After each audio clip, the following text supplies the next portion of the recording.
Good evening, everybody. It's 9:30 on the East Coast, 6:30 on the West Coast on a Monday. It must mean it's time for your weekly Calamity Jane live stream. James, how are you doing on this still warm late summer evening? I'm doing well. And how are you doing over in Georgia? I am doing extremely well. Still recovering from DragonCon a little bit, which is why we did not stream. Well, one of the reasons why we did not stream last week. Um, just some good life stuff happening and feeling like I'm moving in the right direction a little bit for a change, which is a long time coming. And in a good mood. How about you? Good. I'm doing great over here as well. Yeah, I contributed to us canceling last week too because I was with family last Monday, and I figured, you know what? Maybe Eric might be so partied out. Maybe he'd want to rest. Maybe I'll just cancel, and then he can just chill, and I can just and do the family thing, and it just kind of worked out. I So was I was willing to try. yes, But you were then gonna when play you injured. Yeah, but then when you canceled, I Yeah. laid down and I put on an episode of the X Files at 9 and then or like 8:30 or something, and it ended at 9:30, and I'm like, I'm done. And I turned it off and I Uh, slept, and I didn't wake up until 9:30. Like, I slept hard. Like, if wow. Penny needed to go potty, I would not have even known because I slept hard until 9:30 the next morning. I was like late to work by half hour, Yeah. so I slept a Yeah. hard 12 hours. But I needed it. I'm still recovering a little bit, but yeah.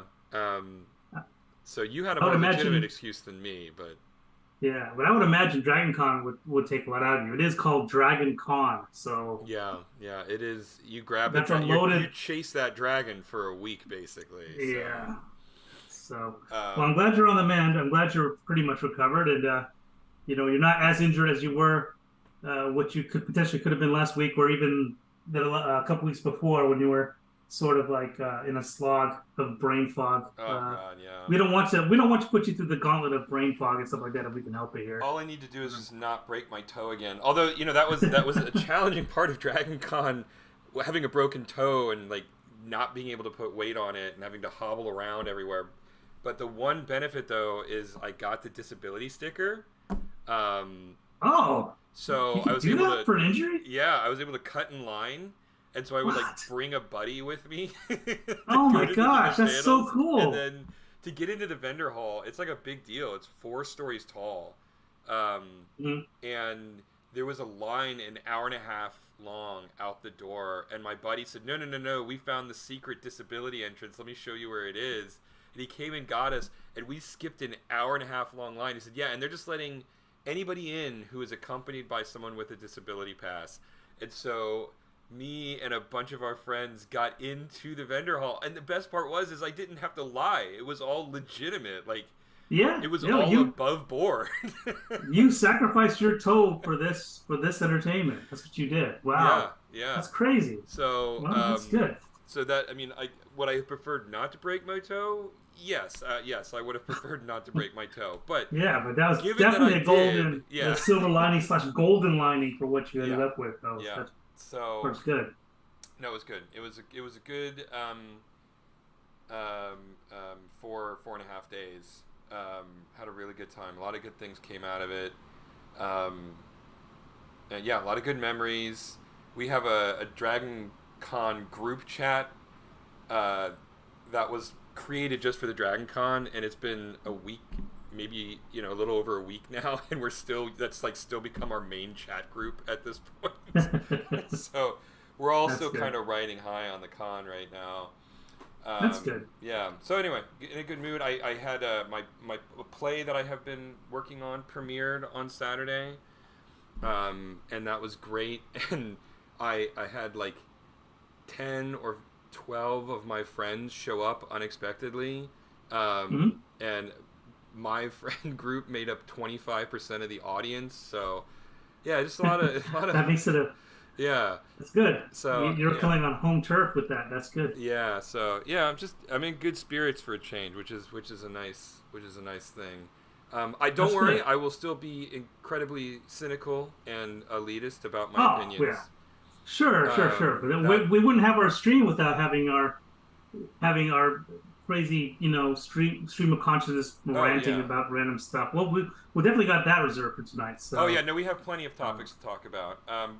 yeah, Before we start into my aimless ramblings, and you're patiently letting me ramble and occasionally interjecting something a little bit more articulate, what are we working on this evening? we will pick up where we left off last week. I'll share my screen. So well, not last week, but 2 weeks ago. But we had the Warhog Mm-hmm. uh, shred off the poncho, Mm-hmm. and so now I'm going to work on this pose here where he turns and faces towards Calamity, which is she's supposed to be back here, but I think I may have Yeah. deleted that. I'm not sure. I'll fix that. Oh, there she is. Yeah. So I'll work on that, and then I'll probably go through here and I'll find other spots where I want to work on more Warhog stuff. Mm-hmm. Uh, this stuff is kind of we already have this asset, so I'm not going to worry about that. Yeah, For because that's pretty example, similar to her yep, falling over in the prickly pear in Act yeah, Two. Yeah. yeah. But Okay. right here, I want to get to this tonight. Ideally this pose. Oh yeah, that's a So we great have, pose. Yeah. yeah, I'm really, yeah, I'm partial towards this. One of my favorite poses for the Warhog. But so like, what's kind of, what I try to do is when Warhog first rushes, we get the first kind of half realization, like, okay, that's one time I've been fooled, right? Mm-hmm. And then we go right into, okay, then he's tricked, and then Mm-hmm. we go into this scene, and then Yep. Fool me this is twice. where, yes, and then that pose really emphasized, like, oh my god, I can't Yep. believe I just got Yep. fooled twice. So I can't wait to get to this pose because it's just a fun pose to do. Yep. But yeah, so we'll see. But right for now, I got to do the blue collar work, which is just do other poses that need to happen for to get there. And so it's going to be this rear view shot of the Warhog, which is actually pretty important. We need a good rear view, 3/4 rear view Yeah, you do of actually the need a Warhog three-quarter anyway. rear view. Yeah, Yeah, absolutely. Yeah, I can't believe we haven't done that to this point, yeah, we haven't come actually. across anything like that yet, but here we are tonight. We're doing that. So Nice, nice. yeah. Um, So yes. as far as topics, I'm just gonna say I was gonna say it might be indie game night topic tonight Uh-oh. maybe.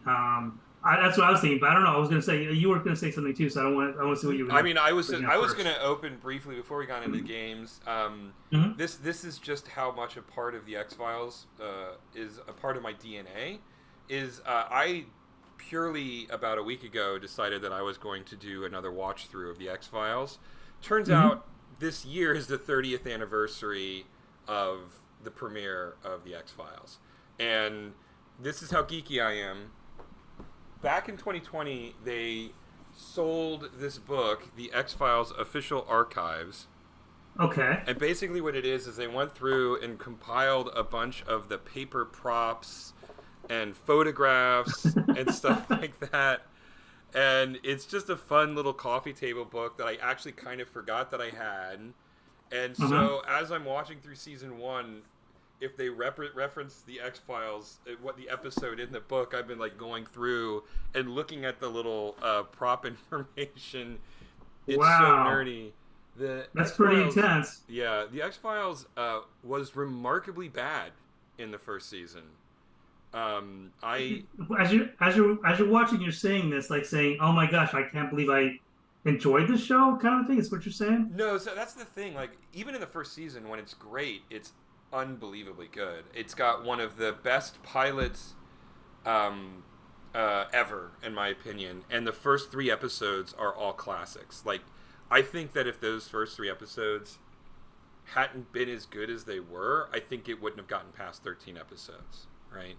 Hmm. Um, but from there, it like goes off in these really weird directions. There's one episode about evil AI that is so Hmm. laughably wrong.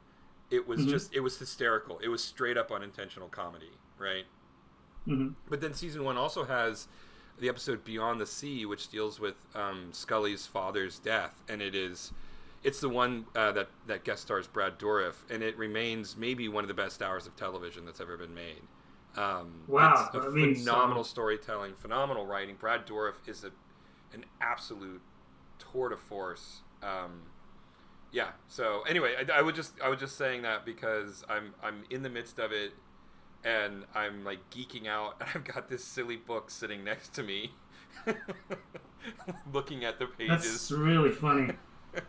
I had completely I forgotten remember. about it, and then I'm watching and I get halfway through season 1. I'm like, wait a second, don't I have like a book like this? And I go to my bookshelf and like there it is. I'm like, oh okay, I'm taking this to the next level. Wow. Yeah. Um, So I remember. Boy, it's been over. As we age ourselves, we already admit that we're old men. But man, I remember watching that first season. Old during the first season. oh yeah, yeah. I remember like you could sense the chemistry. This is just all off memory, but I remember there was chemistry with Mulder and Scully, with Gillian Anderson and Duchovny, but like it didn't really gel until you got towards maybe the end of season 1 and into season 2. Is that right? Like No, I like mean, it was there, but like yeah. it really kind of blossomed. Like by season 3, it was like you look forward to seeing them Yeah, like oh yeah, interact and yeah. stuff like that. I mean, for me, they had chemistry almost immediately. I mean, I will never Mm-hmm. forget in the pilot episode where they're standing over these exhumed graves Mm-hmm. of potential alien abductee victims, and they're Mm-hmm. like they were like stolen, like it was they were grave robbing, and they Mm-hmm. both come to this conclusion at the same time about um, what was going on with the conspiracy, and they're standing in the rain, they're soaking wet, and they're just laughing at the ridiculousness of the reality, and it's an amazing moment. I mean, it totally typifies the nature of their relationship, and but that chemistry only grows stronger later on, Mm-hmm. especially season 3, which is when the series really hits its apex. But no, Mm-hmm. they had amazing chemistry right from the start. Mm-hmm. Yeah, that was really that. I just remember like awkward. Like it just felt like I just remember like the haircuts weren't right exactly. Like it's just Yeah. really Oh weird, yeah. superficial stuff for me. Oh my Like god. where it just wasn't. It was awkwardly. It just felt awkward a little Yeah. bit, but it was still good. Like it Yeah. was, despite all of that, it was still good. And that's like just things were just a little off. Like maybe Yeah. they're but that's just again off my hazy memory. You're No, the no, no. ones You're you've seen totally it more right. Yeah, recently, yeah. No, you're totally right. so It was a product of the era, that sort of transitionary period between the '80s and the '90s, where they hadn't quite uh, figured out what their styles were, right? uh, That and combined with the fact that the show was so low yeah, budget, yeah. right? That's what I think it was. It was Yeah, a budget. You could definitely see it in some spots here and there where, yeah. Exactly. yeah. So, and so I think that that's where a lot of the goofiness of it comes from. But man, I mean, I had forgotten what brilliant writers Glenn Morgan and James Wong are. They were sort of the marquee writers of the first couple of seasons. And when you saw their names show up as You knew it'd be good, you knew it right? was a good episode. I don't know that they wrote a bad episode of the X Files. Hmm. Just phenomenal writers. They actually went on to create the Final Destination movie series. Oh, okay. Yeah. I wasn't a big fan of Final Destination. I thought it Oh, was kind of really? hokey. Oh, I love those. No, They're so you hokey. know That's what? the point. That's the Yeah, point. I know. I try to enjoy it, but you know what? I've already seen this in any Looney Tunes episode with the Rube Goldberg, thing with it ends up with an apple. That's Yeah, all they are, just serious I versions of mean, that. come on, a Rube Goldberg machine to death. How Yeah, can you not yeah. love that? I mean, again, it's just they just ripped off the Rube Goldberg Looney Tunes stuff and then Yeah. made it serious. Yeah. That's always what I felt when I watched it. I was like, oh, here we go again. And like every time something would happen, Mm-hmm. I'd start saying that boom Yeah. boom boom boom boom boom Yeah. boom boom boom boom boom boom. Yeah, exactly. You know exactly what I'm talking about. And so I can't take those movies seriously. I know they want me to as a viewer. I can't do it. I think they're I just never took him seriously. Never took him yeah, seriously. yeah. But you're the first person I know that's actually speaking fondly of the Final Destination movies. I've never met anybody that's actually said anything plus or minus against. I'm negative towards it. Yeah, But yeah. that's yeah. funny that you actually you actually No, enjoy them. they're hilarious. I don't think I've seen all of them, but I've seen about half of them, and they're all hilarious. I mean, I Yeah. think they're hilarious. I never took them seriously, personally, Uh-huh. so I just watch them Yeah. and I laugh. Like I can't wait to Mhm. see the next Rube Goldbergian death. So, and it's so silly and it's so over the top. But anyway, yeah. So yeah, I just wanted to bring that up because it is the 30th anniversary of the X Files, and Yeah. it's Yeah. crazy going back to my youth. So someone pinged the chat, but um, Does it chat, very there it often- is. Okay, okay. So we got somebody watching. I'm sorry, Justin K. I had the chat on the wrong thing. He's saying, I actually watched the first Final Destination movie in theaters with Eric. And, oh, Justin! Oh, I know who this Justin is! Yeah! Wow, so you actually drove... Oh my god, and he's right! Oh, he's sponsor? totally calling me out on this. Yeah, Justin Kurz. I went to Georgia Tech with him briefly. And, yes, and then you guys were never friends again. You were never friends again after he dragged him to that movie. And I don't blame you, Justin. Because he's right. After that point, we got back, and like Chris Owens was in it, and there were all these other X-Files. I think Steve Railsback was in it, who was a guest star on the two-parter Dwayne Barry and Ascension. Oh, this is so nerdy. Oh my god, this is bringing back so many memories. But yeah, we stood in our dorm room talking about the connections to the X-Files. That's hilarious. Yes, thank you for jogging my memory, Justin. So you're saying that these two writers who wrote the first 3 seasons of the X-Files pretty much they were on the first 3 seasons, yeah. Okay. And then they went on, and then their careers took a nosedive, and they started writing Final Destination movies, and then you never heard from them again. Went to the stratosphere. And then never heard from them again. Never heard from him again. Meanwhile, Vince Gilligan, all these other, exactly. He takes off. But was Vince Gilligan like a freshman writer that came in and took over for them?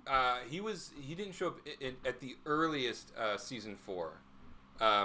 That's when he wrote. Season 4 had Small Potatoes and a couple of other really, really excellent episodes that he wrote. And he definitely was the marquee writer from that point on. I mean, Frank Spotnitz was one of the other Justin pointed out that the James Wong and Glenn Morgan also wrote The One, that Jet Li action movie set in the future. That's the one where at the end he's literally standing on a pile of bodies. Like every time he beats another one, it just adds to the pile, and he climbs up his own pile of bodies. That was a classic. I want to enjoy Jet Li movies. I never had a chance to really give him a chance to go, wow, he's awesome, compared to other modern action day stars. But I never saw those. I'm assuming they're pretty good. The one is pretty. It's good. I think it gets a little cheesy with the sci-fi angle to it, but it's. I mean, the fight choreography is really fun in it. I mean, Jet Li moves like lightning. So, but yeah. Anyway, so thank you for taking me down memory lane, Justin. Those are some odd times at Georgia Tech. Poor Justin. Days. Yeah. That's all I can say is poor Justin. But yes, indie games. Now that I've gotten the X-Files out of my system, yesterday on our planning meeting, you brought up that you were playing a game on the Switch, and I saw you playing it, and I was like, "This is the game that was made for James." I knew it, and it's called Sifu, and it's been out for a while. Oh yeah. Oh my gosh, Eric! I can't. I mean, we're talking about Jet Li, and yes, it was a perfect transition. I know it is. It's a great. And then here I am. I don't have the homework to say, yeah, I'm a big Jet Li fan. I've not seen enough of his movies, but this game. I mean, if you enjoy Bruce Lee, love Bruce Lee, you like any martial arts movies at all, Keanu Reeves, anything that's modern or old. This movie. I mean, this game. I can't stop playing it, Eric. Yeah. I am in awe of how well and choreographed the timing is for the music in the game. Like when you finish a certain section, how the music ramps up or down. The fight sequence, it's almost like it borrows from what I think is one of my favorite combat system is the free flow combat system in Arkham Asylum. The Arkham games. Yeah, the Arkham games. Yeah, I love. Yeah. It's like that, but a little bit more punishing. It is more technical. It's not as forgiving as Arkham, but it is. Yeah, that was definitely one of the first things I thought of when I started playing. So obviously I started playing too because you you need to go buy this game and give me visual confirmation that you bought it. Oh my gosh! So I'm happy. I'm glad you like. So we had 2 games. We were talking about it. I was talking about another game last year as well, but we'll go into both, whatever. But Sifu, I've been waiting on it to go on sale because I'm just a cheap ass gamer and I won't buy anything retail anymore. Rarely. so I'll just usually wait for something to go on sale. But I regret not buying this day one. This game was a day one, should have been a day one purchase for me, and I didn't buy it because I didn't trust the studio because it's an independent studio that I never heard of. Yeah. Slow Clap, I think. Yeah, that's Slow Clap's right. Yeah. Yeah. But nope, I'm hardcore on board with these guys now. Like if they make another sequel, I'll buy it day one, whatever. I mean, I don't care. Like those type of developers and artists, they need to be rewarded for making really good stuff. And Sifu, it is good stuff. Yeah, I started playing it and it's great. I put it on easy, and easy is the right difficulty level for me for sure. And that's what I do now. I'm just too old. I immediately put everything on easy difficulty level. I learned my lesson after the God of War remake, which I will get to again at some point once I've built up the stamina.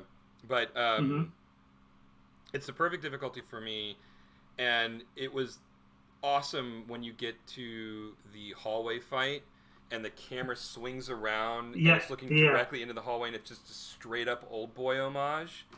Oh my god, that was just like so cool, and they really did a good job of capturing the momentum of that fight. And I could go really deep down a rabbit hole here about how intentionally all of the enemies were placed so that you did get that. You have to stack. You have to stack, and you do stagger it, and you are tired by the end of it. I mean, they did such a good job on just the combat, or just the level design of that one hallway, right? Yeah. And the way that they added the pipes so you could pick up the pipes, just like in the movie where he grabs the knives and they just wrenches and just, oh man.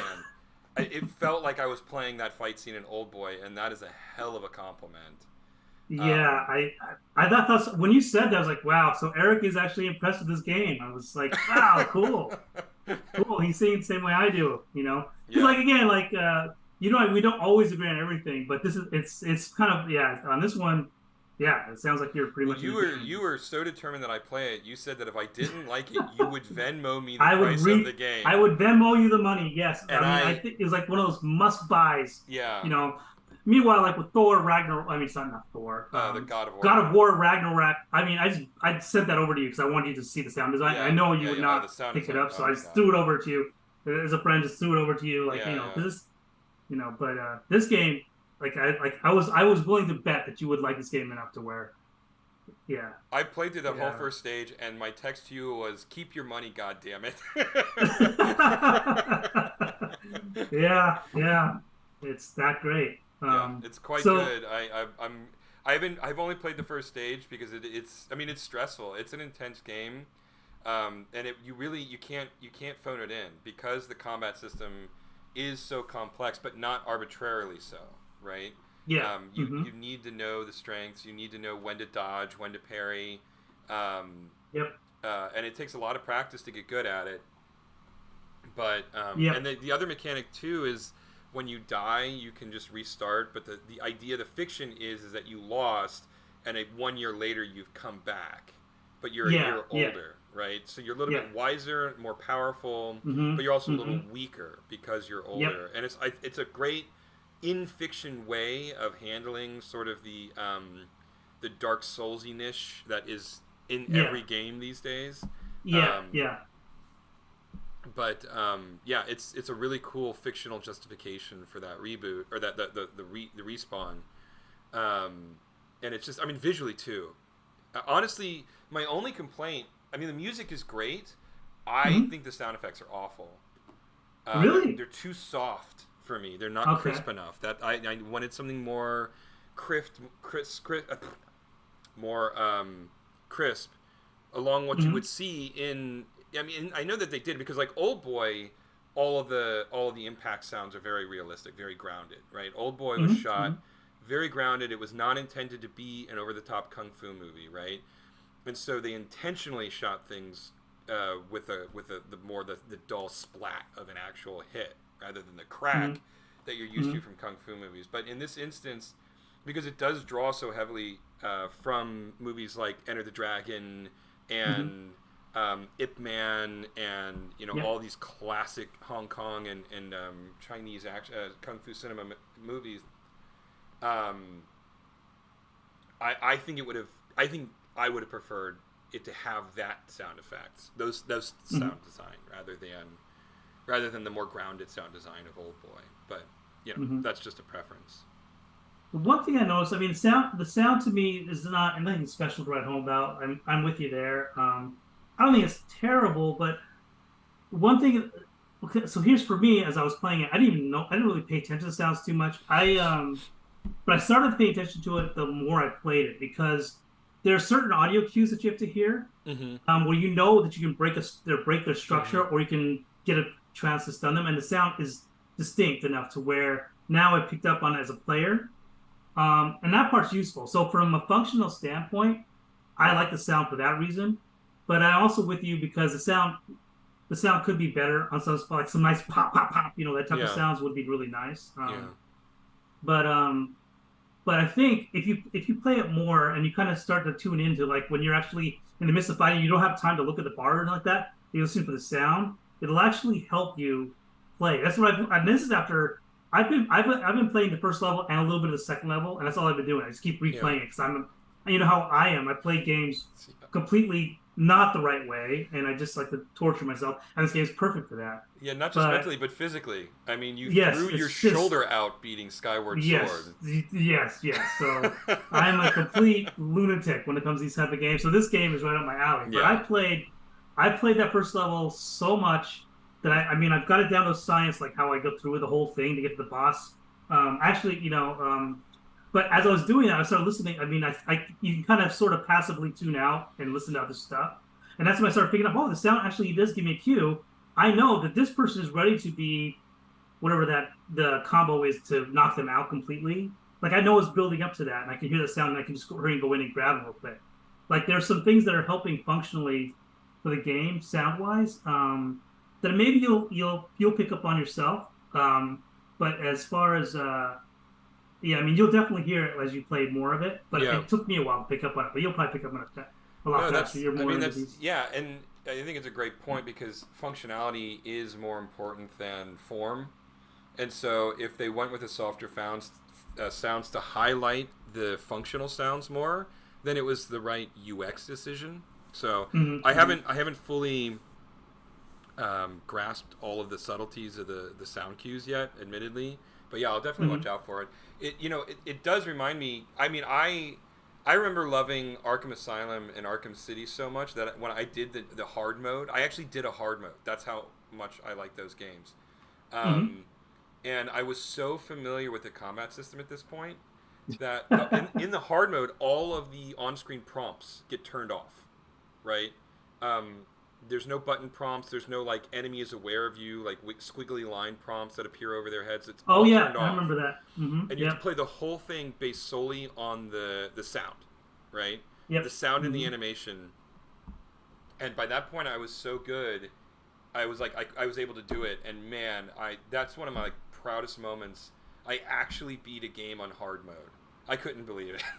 That's impressive. Yeah, because you know me. I mean, I never play things on hard mode. That's bragging rights right there, especially Arkham Asylum. That's the first one. You played the first one on hard mode. Both Arkham Asylum and Arkham City. Oh, yeah. Wow. Yeah, that's pretty impressive. That's cool. But yeah, that game. That's a testament to how good that game, how well designed that game was. Where the prompts are a luxury in a way, and you can still play it just based on sound, in a lot of ways. It's such a it's a great game. They're masterful games. I actually haven't played Arkham Asylum almost since it came out back in 2010, something like that, 2011. And Arkham City, not as long, but a long time. And I didn't the last time I played Arkham Knight was in 2016, and they're porting all three of them to the Switch. And I saw that. I am so buying that because getting to play Arkham Asylum laying in bed like a lazy idiot, that just sounds like a dream come true. I can't wait to be beating up Joker thugs lying in bed before going to bed. It's going to be amazing. Yeah, I've been, I don't know whether you've been intentionally waiting, but for me, I have been intentionally waiting. I love that game so much that I was waiting Well, when they remaster one of these, I'll pick it back up, and then split, and then do it for the Switch. I'm like, oh man, this is. That's It gonna might be a moment be to do it. yeah, It is, and yeah, it's all three games. It's $60, but I mean they are robust, big games, yeah. They're and all the great DLC is games. included. All the extra like sub challenge missions, that's all included. The whole package. It's like that's a guaranteed purchase for me. Yeah, yeah. Yeah. But yes, so we started talking about Sifu, but minutes before I got on the call, I had purchased another game called Yep. The Messenger, and because it was on sale for like $5, I too, why pay full price when you can wait a couple of months? Well, in this case, a couple of years, but eventually the price comes down. And it's a side-scrolling action platformer in the vein of Ninja Gaiden. And Mm-hmm. oh man, it is just my jam. It is my happy place that I go to. It's in the same vein as Shovel Knight, Mm-hmm. and those are like those types of action platformers. You know, from anywhere from Mario to Mega Man. That is literally Yep. That's right up your. that Yeah. is just This exactly. game. Oh, Yeah, this game was tailor made for like when I played this game last year, I thought, this was the perfect game. I mean, like I said, we talked about it a little bit, but yeah, this is definitely something you need to have in your library to play eventually. I'm glad you're playing it now, especially now because they released that other game that's supposedly tied in. I didn't know that, but their newest game it has a story thread to it, so that's really cool. oh yeah, So and this is the reason why I put back on my brain. Sabotage, the company who did it, they just released their new game called Sea of Stars, which is a Chrono Trigger inspired RPG. I played the demo, and the demo is phenomenal. And then I was doing some reading, and apparently it is a distant kind of prequel of sorts to The Messenger. mm-hmm, It mm-hmm, takes place in the same world as The Messenger, but eons before the human race is destroyed by the demons, which is what happens shortly before the beginning of The Messenger. mm-hmm. And so I'm like, well, let me see about The Messenger. And it was on sale for $5. And I'm like, well, $5 is the right price. And so I picked it up. And I mean, I'm only like 3 stages in, but it's the difficulty is so well balanced. The mechanics are extremely well done. The writing is super fun, very self-referential. Mm-hmm. Yeah, and Just so they far, I'm like and really they make digging fun it. of themselves. Yeah, Yeah, they make fun of themselves too. They don't take themselves too seriously. It's a really cool game. yeah, yeah. And the best part is that what's interesting about this game is already good, like as you're experiencing it, but it's also a slow burn. It just keeps getting better. It keeps building. Like you'll find little building blocks. Like wow, you kind of at least for me, I found that. I'm trying to avoid spoilers for you or anybody else who happens to be looking for a game, but yeah, it's a really good game. I got to a point where I felt, I mean, for me, it was a little bit, it was getting frustratingly hard to a point where I was like, okay, I got to put it down for a while. I haven't gone back to it yet, but Hmm. I'm at a point where I think I'm pretty close to beating the game, but I don't know. But now maybe I'll live vicariously through you Yeah, I haven't and gotten to that point yet. tell I mean, me, so far the difficulty curve has been just right for me. So, mhm, yeah, but yeah, you know me, I pull the ripcord so fast. You know, yeah, but here's the interesting thing. Like this, again, this is what's kind of makes it funny when we're talking games because Shovel Knight, you love Shovel Knight, and yeah, for me, I pretty loved it. much love hated that game Yeah, because I loved the design of the game, I like the art of the game, I like the music of the game, but I hated design meaning the visual design, but the right, game right. design I hated it. I couldn't stand it. But you completely Oh, just were I've played yeah all 4 games in that series yeah multiple times. I haven't liked any of the spin-offs. They oh did okay like a Smash Brothers clone, which was unplayable, and they did a puzzle game which I bought because based on the brand alone, and I hated it. Um, and I bought, or I didn't buy, but there was one more game that was sort of like Shovel Knight meets Mr. Driller. It was such a weird huh mashup of ideas, but I read the reviews, and it's just like it used all the words of death for me, like roguelike heavy, super difficult, oh blah blah blah blah gosh blah. I'm like, nope, I'm out. yeah yeah So I yeah didn't even get it. I guess if they released a demo, I'd at least play the demo. But I got burned by the puzzle game, and I'm like, I'm Yeah, I not. remember you were not a fan of that puzzle game. That Yeah, came no, out. it was I guess because I love the main game so much. Now, I mean, yacht clubs didn't do these; they licensed the Oh, property okay. out to other developers, but still, it kind of tainted the brand a little bit for me. The yacht Hmm. club did do the Smash Brothers fighter, but that was almost like just an add-on. But the four main games in the Shovel Knight series were just, to me, the I know you hated the spike death, spike boss, pit boss death, right? Gravity Boss. I call it Gravity Boss. Gravity boss. That's what you Anywhere, called it. you can have all the skill in the world, but but you can't defeat the Gravity Boss. You just have to do this one thing right. You sitting here building all your health up. Like I'm not going to go in a full rant, but No, no, no. you I do think all it's a these things. great Takes word. Yeah, I think I but think gravity boss is an absolute perfect way to describe like instant death pits and instant death spikes. yeah, I just can't. Yeah. And for me, it felt right, the amount of Hmm. instant deaths, and it is something that they don't do on the messenger. If you hit spikes, it's not an instant Yep. death. So Nope, and that's why I personally like. I mean, that's why I played through Messenger. I beat Shovel Knight, but I did not, and I got the DLC. I didn't even care anymore. I was like, oh, I'm done with this game. that's a shame. Messenger, I know, and I remember you telling me Yeah, I need to play DLC and play those other characters stuff like yeah. that. I just can't stand the levels. I You just know, can't do it. it's interesting. Like the messenger draws from one of the Shovel Knight spin-off, Spectre of Torment, where Hmm. you play a Spectre Knight, and his special ability is he can slash into enemies at either a diagonal down or diagonal up direction, depending on his positioning, and also his main traversal mechanic, and it's brilliant. I mean, I have never. It's one of my favorite action platformer games of all time, based solely on the strength of that mechanic. Hmm. And this is in a series where every single character gimmick is amazingly fun, right? The Plague Knight, he has the bombs that you can charge up and Yep. throw and get Yeah. extra jumps out of, and King Knight you can smash into warrior style, which turns him into a bouncing top, so you can bounce. I mean, just brilliant, brilliant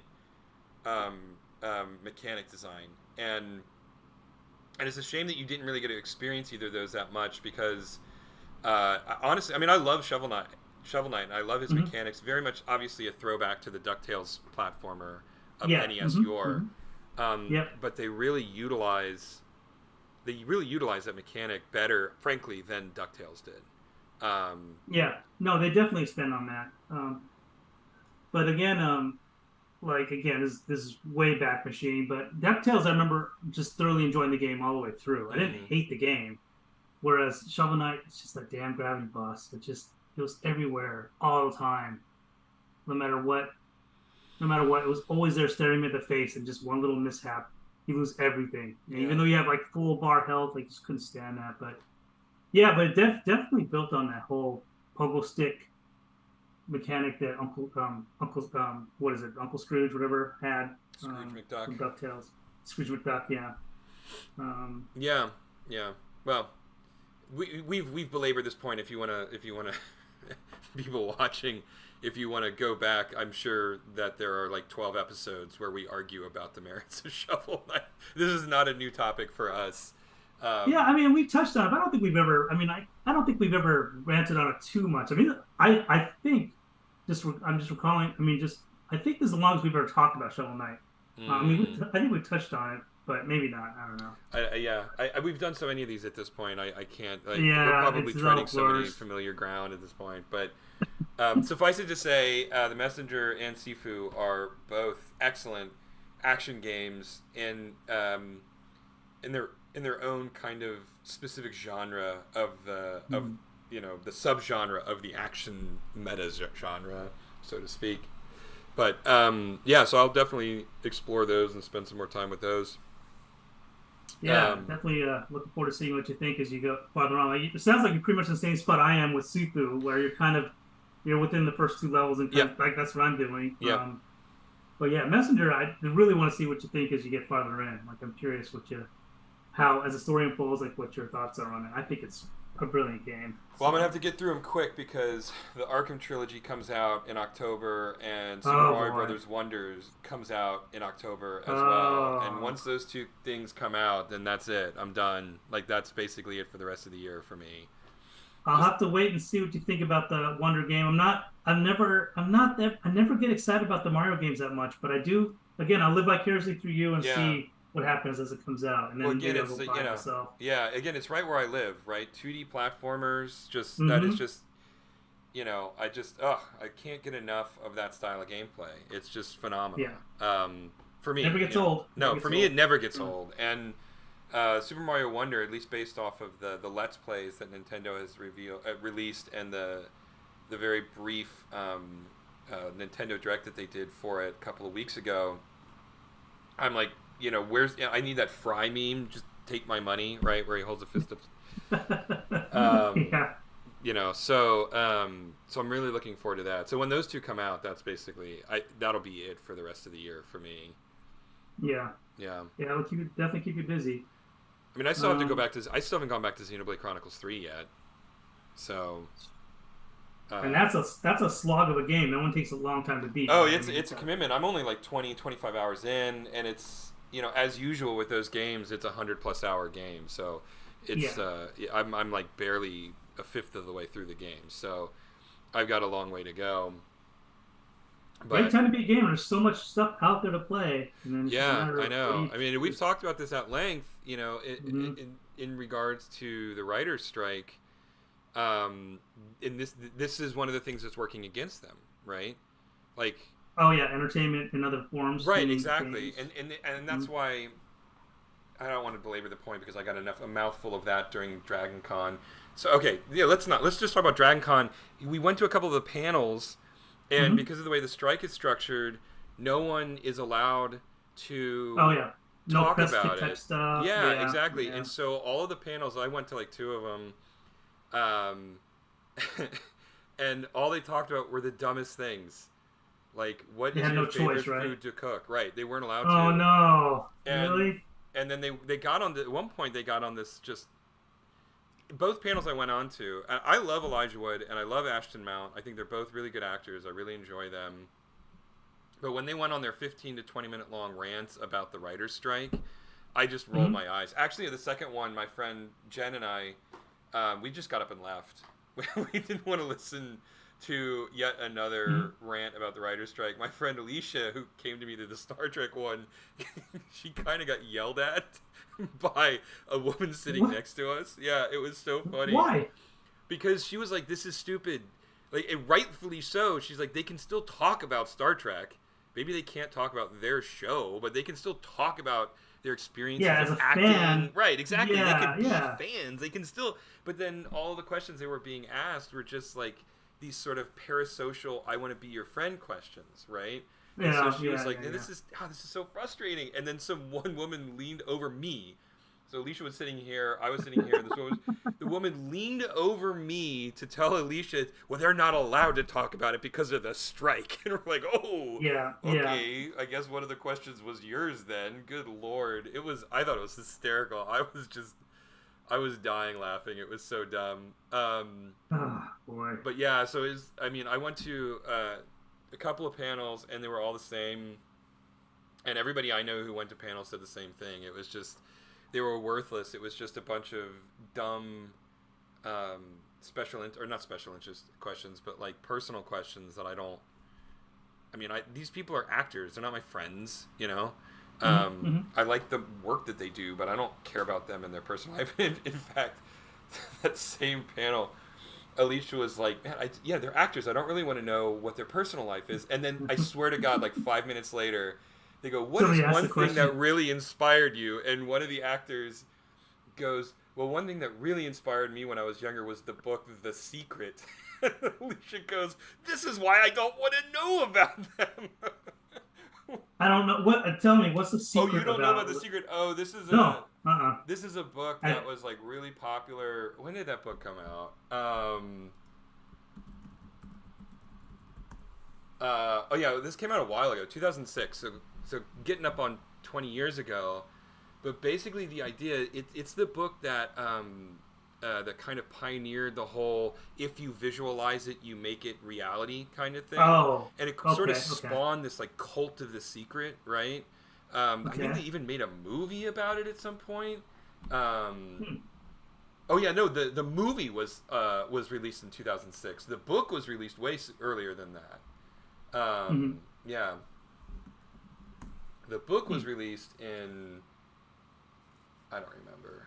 Anyway, 2000, no. Anyway, yeah. So the documentary was released in 2006. The book is even older.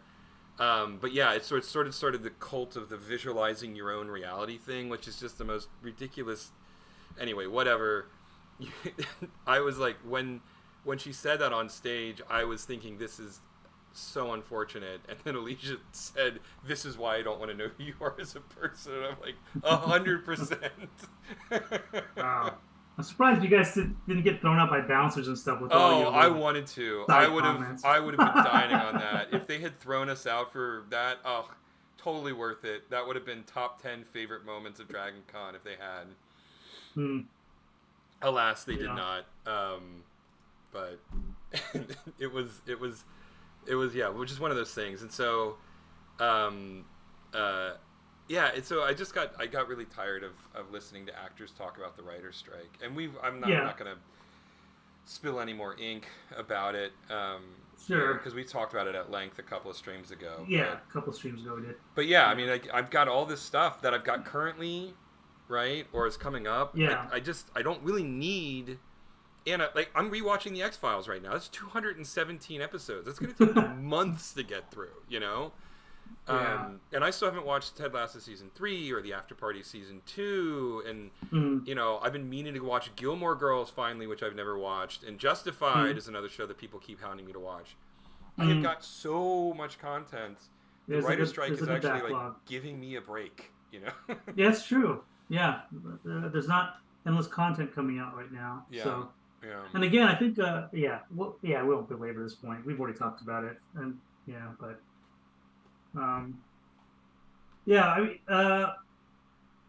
Just to kind of talk about where we're at here, because I know we've been going for about an hour or something like that. About 45 minutes, so yeah. I mean, okay. Yeah.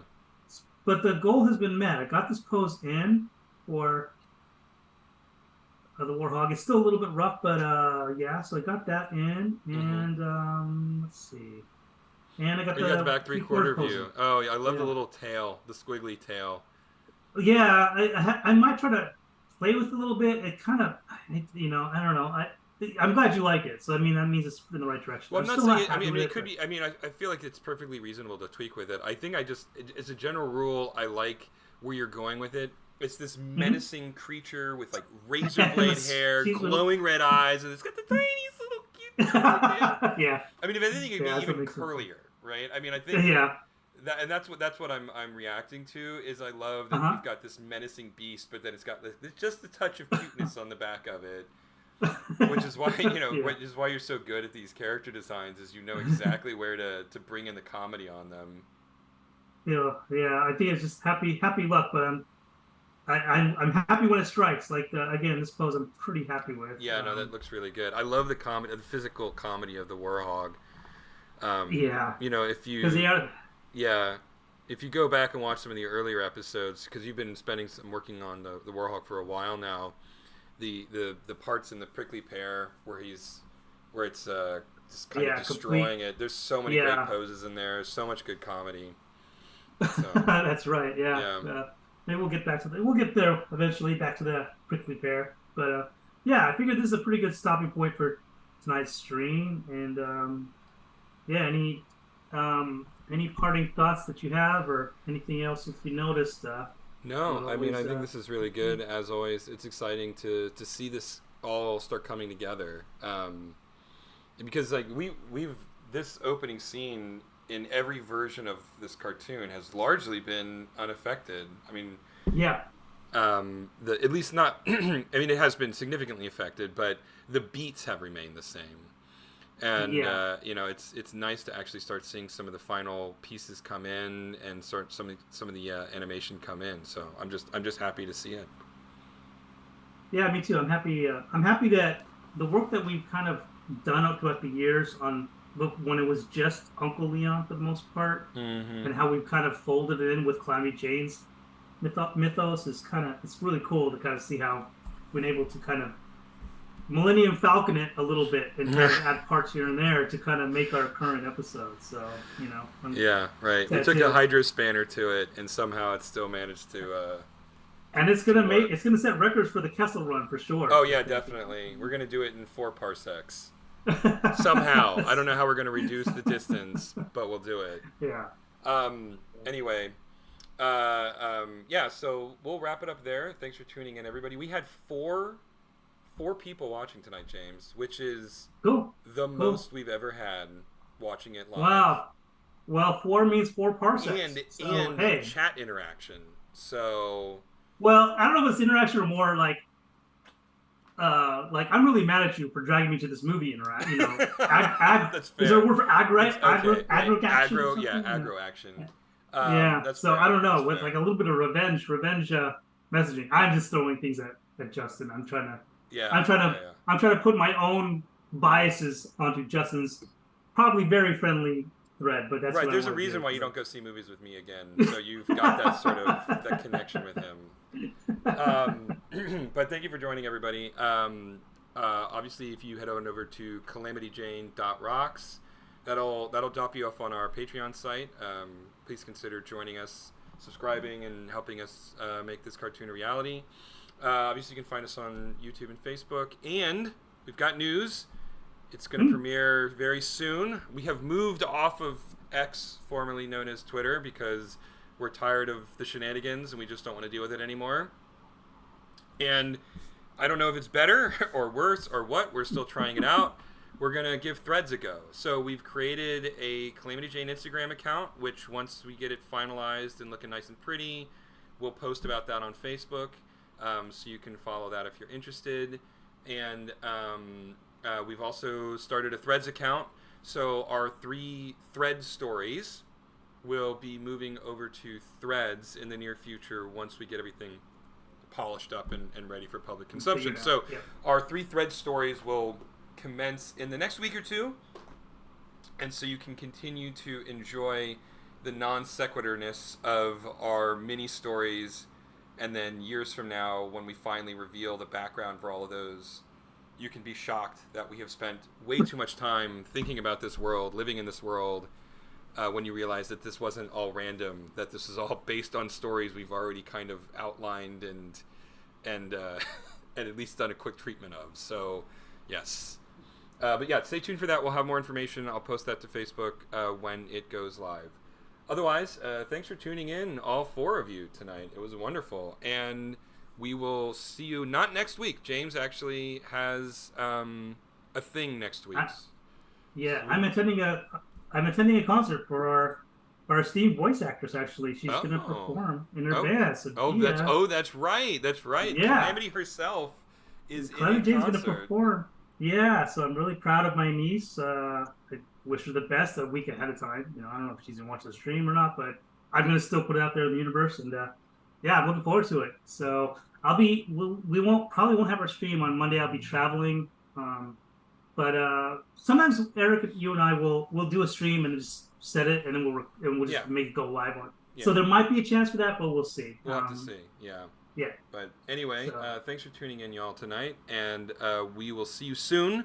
Maybe as much as 2 weeks, but it won't be longer than that. Okay. Stay safe out there, everybody. Good night. Night.